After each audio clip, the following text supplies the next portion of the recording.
Good morning, everybody. Hope you all are fine and with honesty you are doing your work also.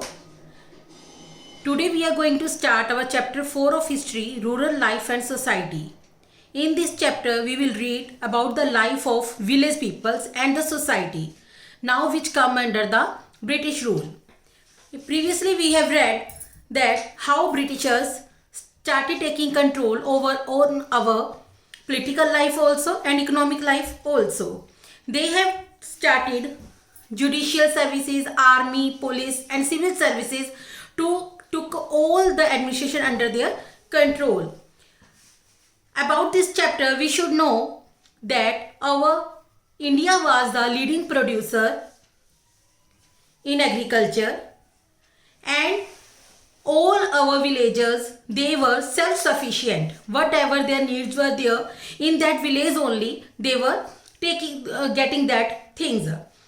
When Britishers came to India, they brought so many changes in our agrarian structure. Agrarian structure means agricultural structure. Pattern of agriculture or pattern of crop production.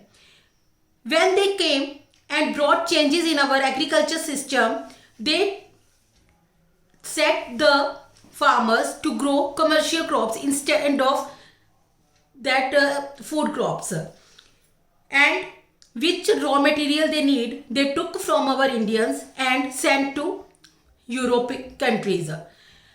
In this way they ruined our handicraft. Handicraft means handmade things. Firstly, our craft person or the Indian villagers, they were making things with their hands, but with the coming of machine made goods, our handicraft ruined and our economy got downfall. Now which judicial or civil services they have started, Britishers have started, they need money to fulfill that and they want money for that. So for completion or complete that needs, they started agrarian policies. Through that agrarian policies, they got revenue from the agriculture. Firstly, they have started permanent settlement. Permanent settlement that was introduced by Lord Cornwallis. Permanent settlement introduced by Lord Cornwallis in 1793. He implemented this system firstly in Bengal, Bihar and Odisha. He implemented permanent settlement system in Bengal, Bihar and Odisha. Under this, what they have done, they given land directly to the landlords. They given land to the farmers or the landlords. With the giving of land, the Jamindari system started.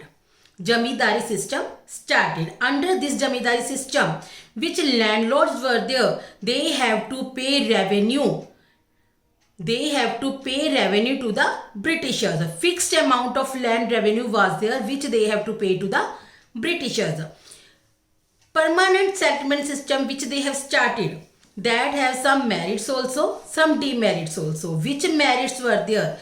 Firstly, fixed income was there of the Britishers. As fixed revenue every year they are getting from the Jamindars. So for that reason, merit was this, fixed revenue, fixed income was there of the Britishers.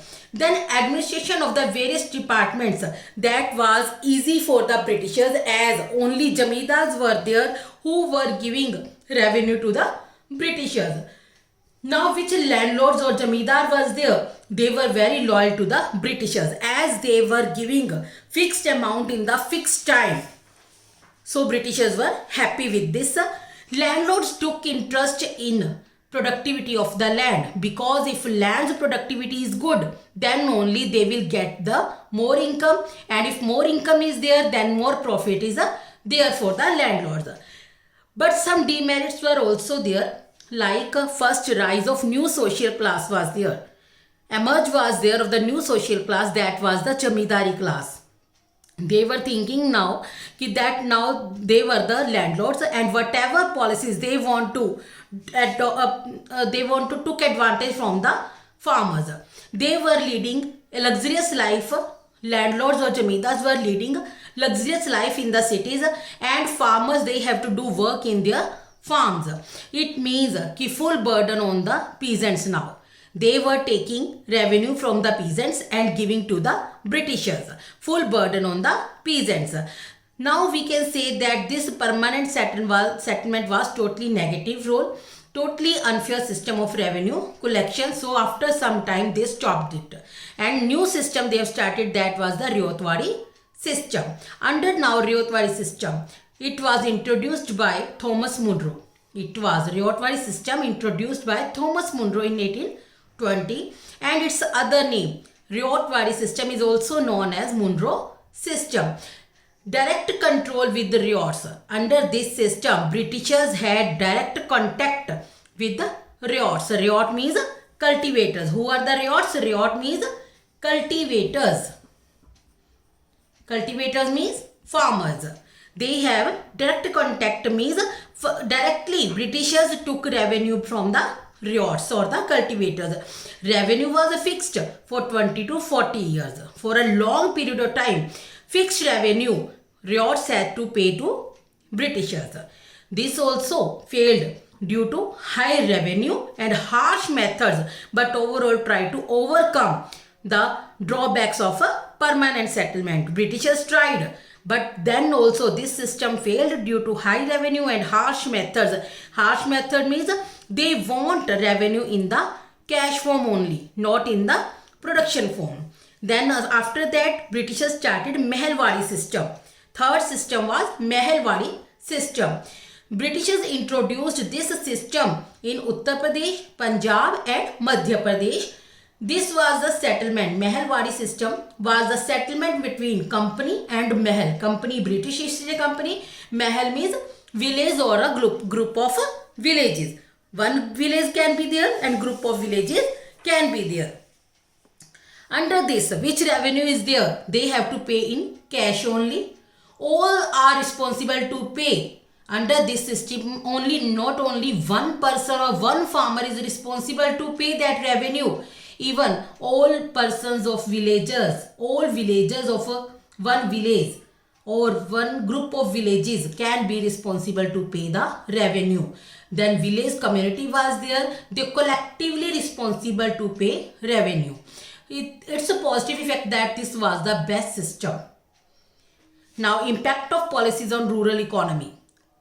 Rural economy, village economy. What was the impact of these three policies? If we will talk about the prior condition, priorly our villages were self-sufficient. They were producing the things whatever they need, made all things of daily life by their hand only. They pay revenue in kind means production means. Kind means things.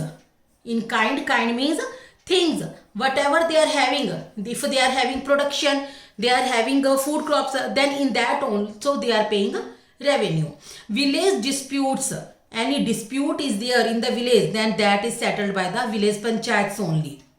It means villages attached with their land. They were attached with land. But with the coming of Britishers, when they came, payment of revenue now in cash form only. It means firstly farmers had to sell their crops in the market, then what cash in their hands, that they have to pay as a revenue to the Britishers. Disputes. Now firstly disputes, they were settled by panchayats, but now British officials were there. They were not having emotional link with the villagers. So decisions were hard. Peasants were forced to grow commercial crops only. Commercial crops means that crops which are needed by the Britishers. These can be cotton, jute, oil seeds, then tea or coffee. These are the commercial crops. Then if they are not villagers or peasants are not able to pay revenue, then they have to sell their land or mortgage. Mortgage means whatever decision they have taken while taking loan, they have to fulfill that. Now growth of cash crops. Cash crops we have done, commercial crops. Okay? Growth of cash crops was there. Demand of, why its growth is there? Demand of raw material due to industrial revolution. Industrial revolution, we have read industrial revolution was there in the word. Now industries, more industries are there, more industry is there, more production is there, more production. For more production, more raw material they need. How we will get raw material? From the farms only. Then demand of raw material increased.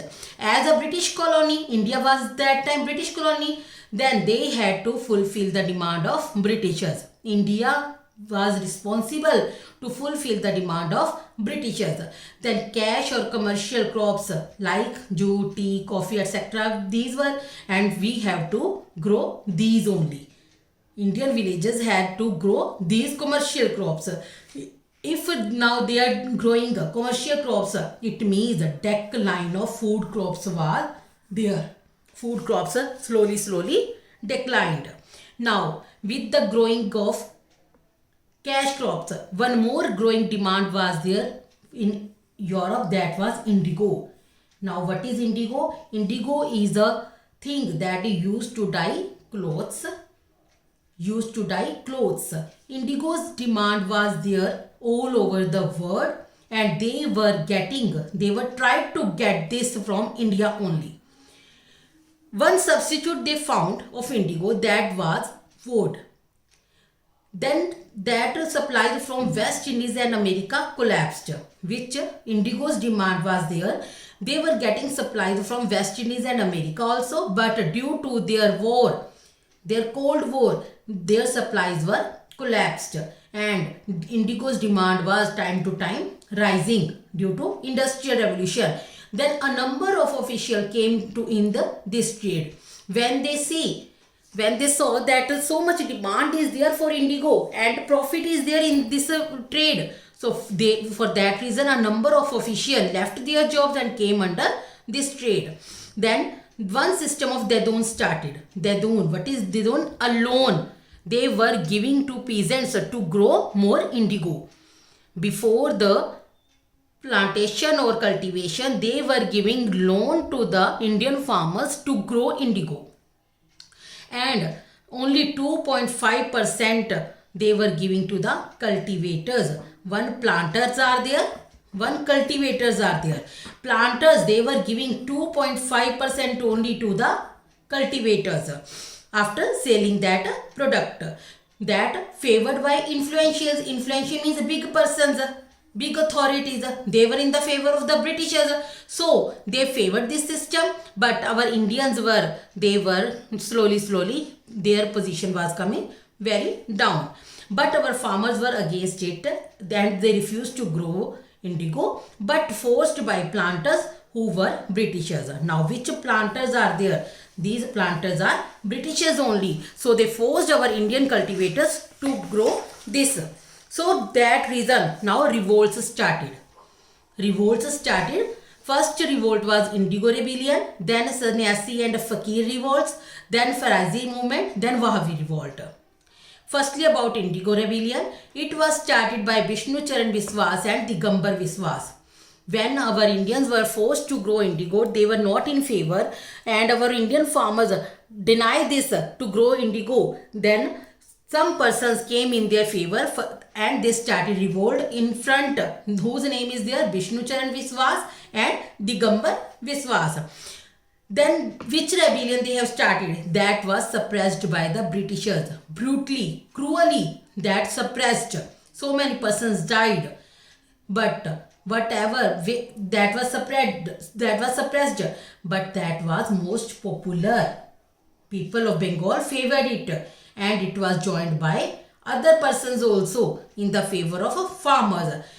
When Britishers saw this, कि Indian cultivators are not in favor to grow indigo, so they set up a committee and suggested to remove evil practices. Evil practices means forceful production. Then planters shifted to Bihar. Which planters? European planters. They were getting work from the Bengal peoples. Now they shifted this system to Bihar and exploit over there they had started. After this revolt, Sannyasi and Fakir revolt started. This was the sannyasis of the Bengal only. Major leaders were there: Manju Shah, Musa Shah, Chirag Ali, Bhavani Pathak and Devi Chaudhrani. The leaders were of this sannyasi and Fakir revolt. Which their leaders were there? They were mostly the members of disbanded army, mendicants or the fakirs. They were knowing that how Britishers wanted to exploit our India. So members of these committees or these systems, they joined this revolt. They defeated company's army as so many members, near about 5,000 members were there, and they defeated the company's army. And on this condition, Bankim Chandra Chattopadhyay write one novel also, Anandamath, and they wrote in that novel about the condition of our villagers, how they fought against the Britishers in this revolt. Third our movement was their Farazi movement. Farazi movement was started by the followers of a Muslim religious movement.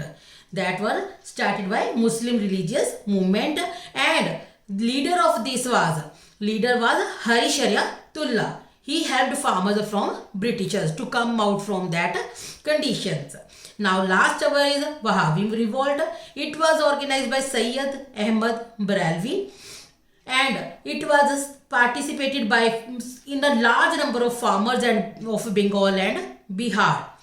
From 1830 we have saw from 1830 so many revolts were there, and continuously due to revolts our Indians, they were tried to remove or send out the Britishers from our India. In this way we can conclude that Indians fought a long war to overthrow British yoke from our India. In this way we have read that how rural life was there and our society was there under the Britishers, and how they started the revolts. Thank you everybody. I hope you understood the chapter. Now please, after the listening of this video or seeing this video, you have to once read the chapter, then we will start our question answer. Thank you everybody.